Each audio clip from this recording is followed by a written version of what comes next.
هنعمل مع بعض يا حبايبي النهارده هرسة الشطه ديت اهو. شايفين ادي شطه حاميه وادي ايه فلفل بارد. بعملهم كده اضربهم في الكبه علشان ايه, بملح بهم سمك، بملح بهم بدنجان، بحط منهم على المحشي اي حاجه بايه بحتاجها بتنفعني. هرس الشطه دي بتفضل عندي من السنه للسنه. دول يا حبيبي ايه كيلو ب5 جنيه مشكل كده فلفل على شطه، بيفضل عندي من السنه بحالها سنه كامله. احط كده معلقتين زيت اهو، شويه زيت كده وشويه برضو خل. هنا انا عندي بجيب خل سايب بقى، معلقتين خل وشويه ملح.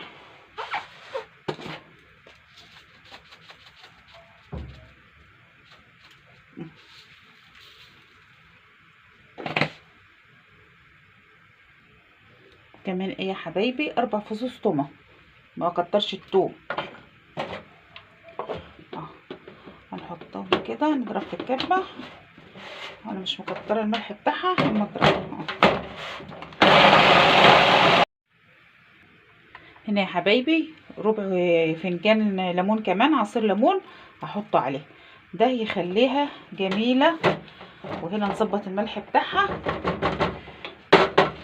ونحط الليمون ومعلقه الخل. انا حاطه معلقه الخل عليها، شويه الخل عليها ونقطه الزيت يخلوها كده ايه جميله.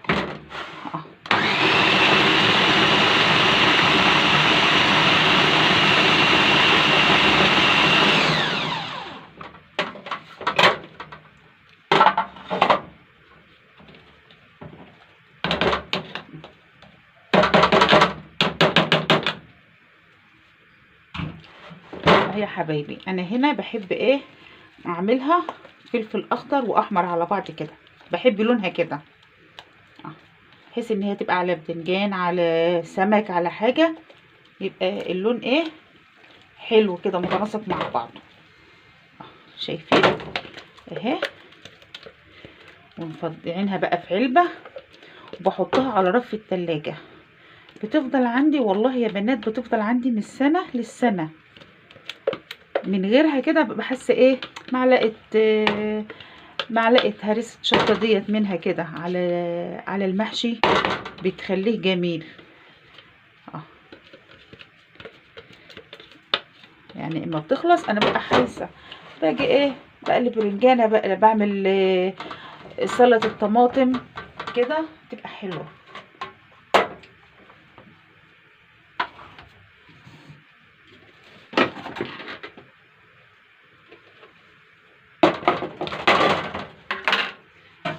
هحط معلقه ايه، احط معلقه زيت كمان عليه.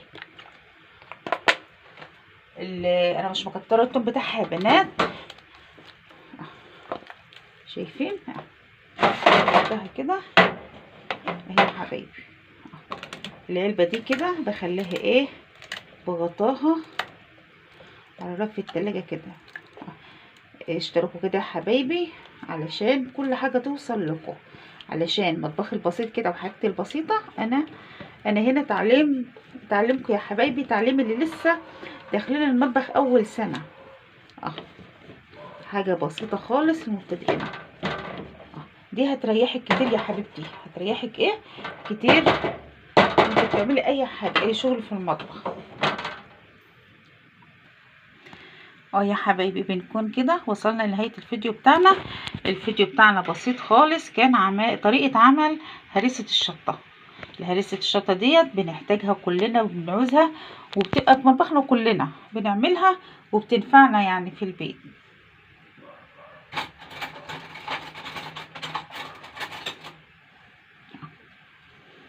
اهي يا حبايبي شايفين لونها جميل ازاي.